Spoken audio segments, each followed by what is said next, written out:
Oke, selamat siang semuanya. Kita mulai lagi perkuliahan kita lewat YouTube ini. Mata kuliah tentang pendidikan anti korupsi. Judulnya kemarin melanjutkan judul yang kemarin tentang faktor-faktor penyebab korupsi. Dan sekarang kita bahas tentang apa sih dampaknya si korupsi itu. Apakah positif atau negatif?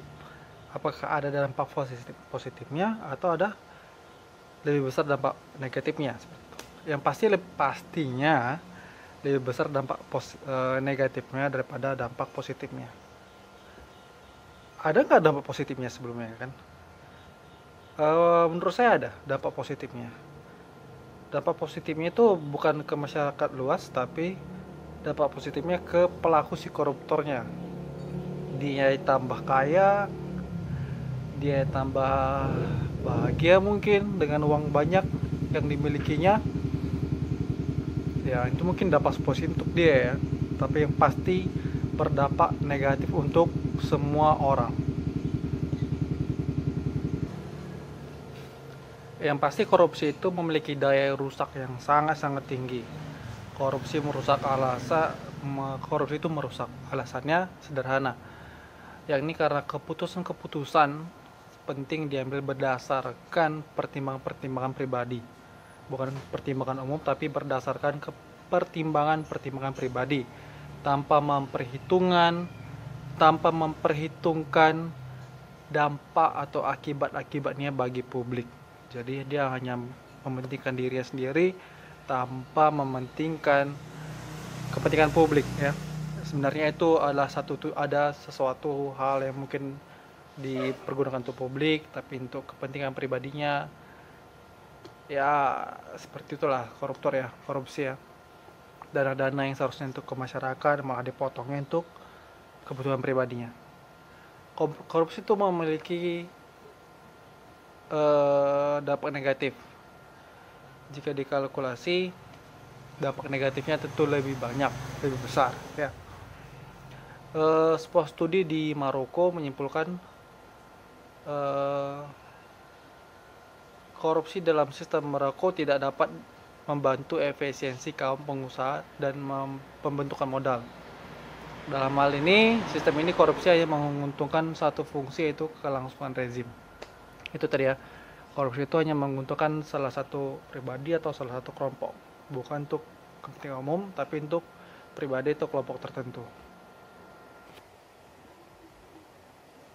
Dalam sebuah seminar diselenggarakan di AIP di tahun 2006 memberi kesimpulan bahwa korupsi merusak perekonomian, pasti merendahkan martabat hukum ya, dan pendidikan anti korupsi 91 melemahkan kepercayaan publik terhadap pemerintah. Jadi korupsi ini bisa melemahkan kepercayaan publik kepercayaan publik kepada pemerintah ya.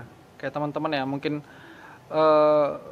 petinggi-petinggi kita yang di Indonesia ini tahu ada beberapa yang sudah tertangkap oleh KPK gitu kan, membuat kita ragu kepada mereka yang ada di legislatif, mungkin di DPR, mungkin DPRD atau pejabat-pejabat lainnya.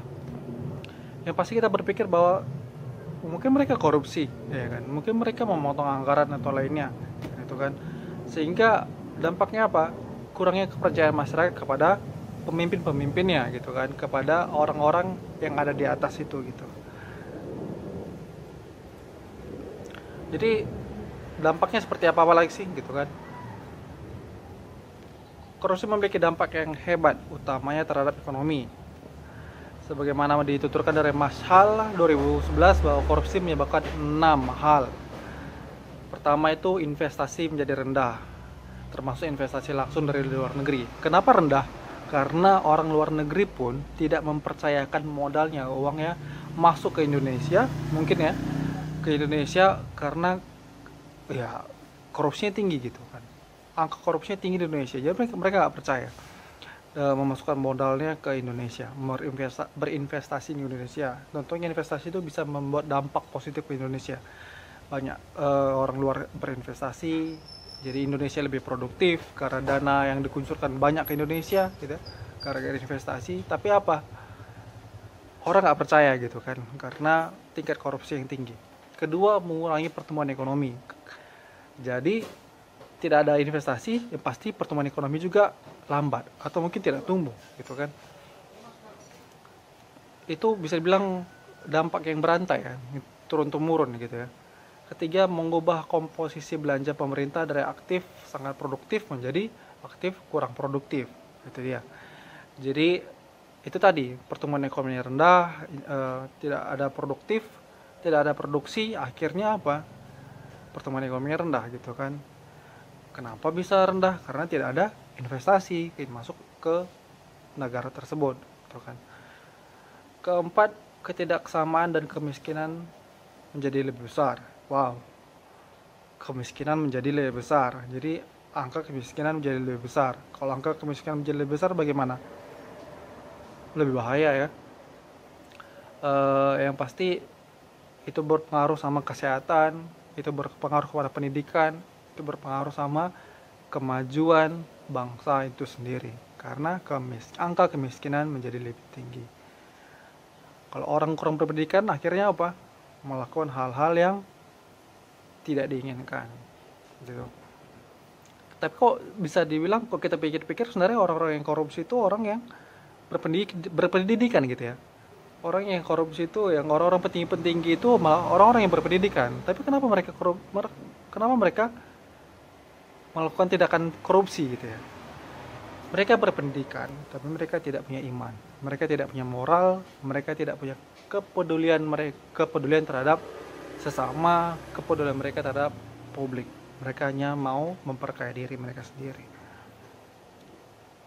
Kelima itu mengurangi efisiensi bantuan. Ini bisa dibilang kayak ada bantuan tunai langsung dari pemerintah ke masyarakat miskin, atau mungkin kayak sekarang yang kasus corona itu kan, banyak bantuan dari pemerintah yang ditujukan ke masyarakat yang mungkin karena corona jadi lebih susah makan mungkin kan.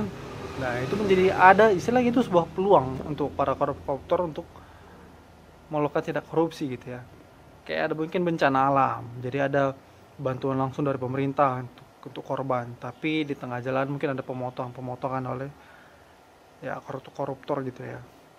Dana yang seharusnya dikucurkan 1 triliun mungkin sampai ke masyarakat tidak sama seperti yang pemerintah keluarkan.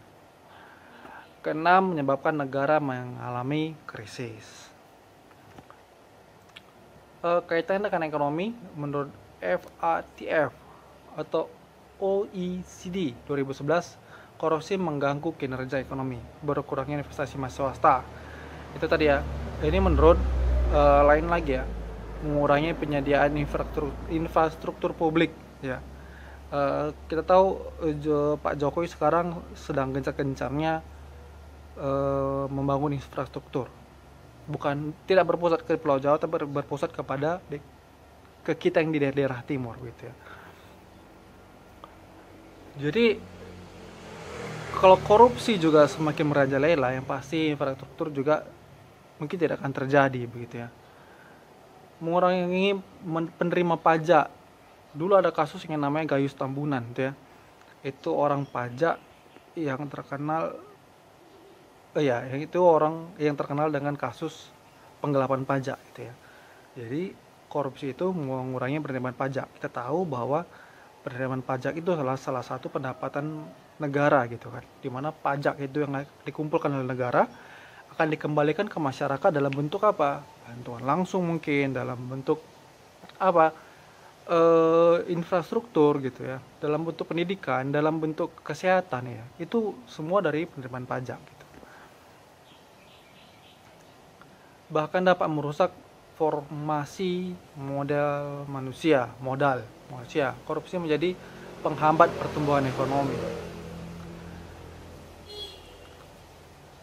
Dampak korupsi dalam hukum itu seperti apa sih? Dampak korupsi yang lebih parah ialah rendahnya kepercayaan masyarakat terhadap produk hukum, menyebabkan rendahnya kepatuhan mereka terhadap hukum yang berlaku, menyebabkan rendahnya kepatuhan mereka terhadap hukum yang berlaku. Jadinya seperti apa? Jadinya karena dirampoknya uang rakyat dengan negara, dan negara membuat rakyat putus asa. Lahirnya konflik, kekerasan, dan kriminalisasi pun merajalela. Ini ya teman-teman, karena kita nggak percaya dengan hukum lagi gitu ya. Kalau tidak korupsi semakin merajalela, akhirnya apa? Kita nggak percaya sama hukum, karena hukum pun bisa dibayar gitu ya.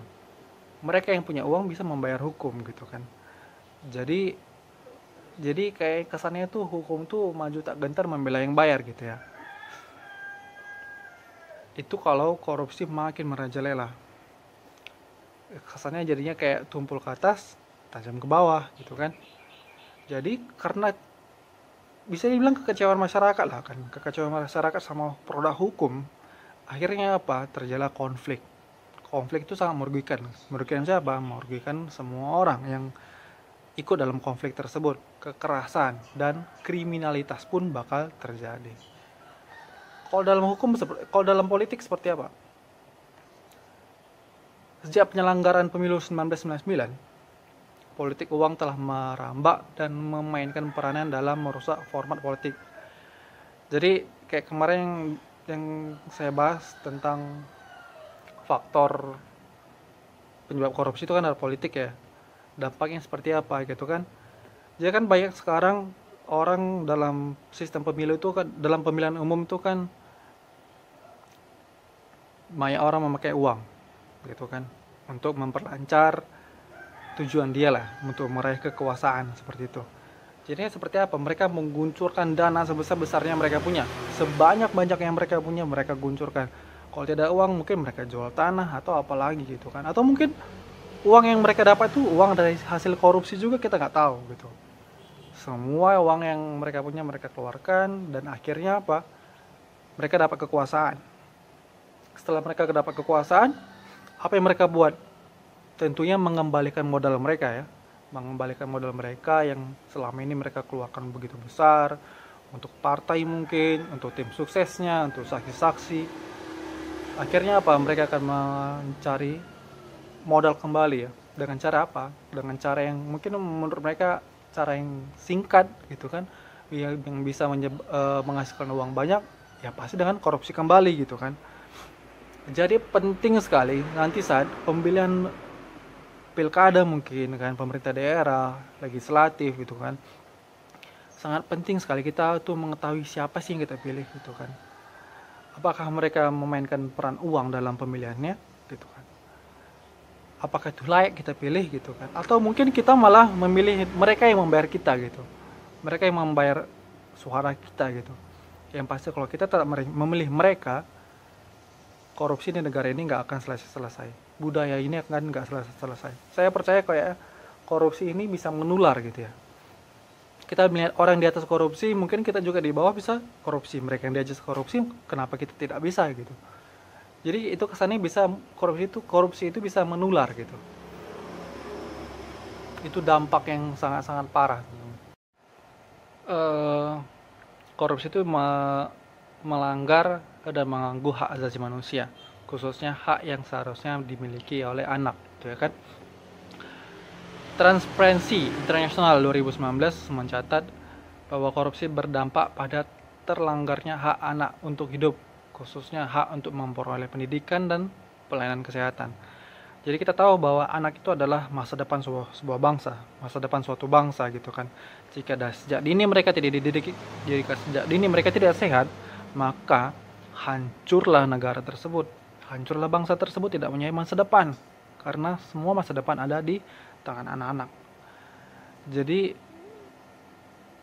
sangat-sangat itu yang bisa dibilang melanggar hak asasi manusia begitu ya. Di Indonesia itu dicatat dari hasil audit BPK menunjukkan bahwa sejumlah 300 triliun dana bansos telah disalahgunakan selama tahun 2007-2010 yang juga mengalir ke partai politik dari Herman 2012. Dan bukan hanya itu teman-teman, yang parahnya lagi, dana ibadah haji pun dikorupsi. Itu orang mau beribadah malah dikorupsi oleh oknum-oknum tertentu yang tidak bertanggung jawab. ICW Indonesia Corruption Watch itu melaporkan bahwa potensi kerugian jemaah dalam musim haji tahun 2010 mencapai 859,4 miliar. Itu data dari Herman 2012. Itu sangat-sangat besar. Kita nggak tahu berapa orang yang melahap uang sebesar itu. Dampak langsung dan dampak tidak langsung dari korupsi itu. Dampak langsungnya seperti apa sih? Rakyat harus membayar mahal untuk jasa pelayanan publik yang buruk dan ekonomi yang tinggi. Ada beberapa yang jasa yang seharusnya nggak perlu kita bayar, seperti pembuatan KTP mungkin, membuat surat tanah mungkin ya, akte lahir atau akte nikah begitu ya. Itu setahu saya itu tidak ada biaya administrasi gitu. Walaupun ada mungkin nggak besar, tapi kenyataan di lapangan mungkin ada beberapa orang yang membayar 100 sampai 200 ribu atau 500 ribu untuk mendapatkan KTP. Iya, untuk mendapatkan KTP, untuk mendapatkan surat-surat berkas-berkas lainnya, surat tanah mungkin dan lain-lainnya, mereka mengucurkan dana besar untuk mendapatkan surat-surat itu. Sedangkan dampak korupsi tidak langsungnya antara pencemaran dan kerusakan lingkungan. Salah satu contoh mungkin ada perusahaan atau pabrik yang mengeluarkan limbah gitu ya. Atau mungkin kita di pertambangan gitu kan, dampak lingkungan yang sangat besar. Dari dinas sudah datang dan mengatakan bahwa mungkin ya perusahaan Bapak harus di stop karena dampak lingkungannya terlalu besar dan Bapak tidak mengolahnya sesuai dengan AMDAL yang berlaku gitu kan. Sesuai dengan AMDAL yang Bapak tulis, Bapak tidak mengolah seperti itu gitu. Tapi apa? Mungkin si perusahaan itu membayar ke dinas, tolonglah Pak, jangan ditutup perusahaan kami, ini ada sedikit dari kami. Mungkin seperti itu ya. Jadi apa? Jadi akhirnya pencemaran dan kerusakan lingkungan itu tetap berlangsung gitu. Pabrik-pabrik yang mengeluarkan limbah langsung tanpa disaring atau lain-lainnya langsung dibuang begitu saja. Yang seharusnya itu dari dinas harusnya ya di stop kan gitu ya, dikasih peringatan supaya mereka mengolah gitu. Tapi apa yang terjadi ya, limbah tersebut ya dibuang begitu saja gitu kan. Karena dalam membuang limbah juga harus ada prosesnya gitu kan. Membuang limbah juga ada dana yang harus dikeluarkan gitu oleh perusahaan tersebut. Tapi karena ada tindakan korupsi, akhirnya limbah tidak diolah dan akhirnya dibuang begitu saja gitu. Kerusakan lingkungan gitu kan, mungkin ada orang yang dengan gampangnya menebang hutan gitu. Itu juga sebuah tindakan korupsi ya. Bisa dibilang korupsi karena seperti ini, hutan yang seharusnya tidak boleh ditebang gitu ya, ini di area mungkin hutan lindung gitu. Karena ada seorang yang ingin membuka usaha di kawasan tersebut, mereka menggelontorkan dana, tolonglah Pak, yang ada dana sedikit, kami perlu lahan itu ya. Akhirnya apa, dikasih izin dan hutannya ditebang, pohon-pohonnya ditebang. Yang kedua itu penumpukan aset negara di tangan segelintir orang. Yang tadi ya, dia perlu lahan, itu serai aset negara, tapi nggak tahu gimana caranya bisa mereka mengolah aset negara tersebut. Ketimpangan dalam pemerataan hasil pembangunan ekonomi. Dulu kita lihat sangat-sangat jelas sekali ya, kayak pertumbuhan ekonomi hanya di Pulau Jawa, tapi di daerah timur di kita sini sangat-sangat minim gitu ya. Diskriminasi hukum yang saya bahas tadi, yang masyarakat tidak percaya dengan hukum lagi karena hukum hanya untuk orang-orang yang tidak bisa membayar hukum gitu ya kan. Orang yang bisa membayar hukum mereka nggak dihukum gitu. Demokrasi tertunda dan kehancuran moral. Jadi itu saja teman-teman. Jadi saya mau nanti dirangkum lagi seperti biasa materi-materinya ini dan dikirim ke WA pribadi saya. Jika ada yang mau ditanyakan, langsung di chat aja ke WA pribadi saya. Itu saja, terima kasih.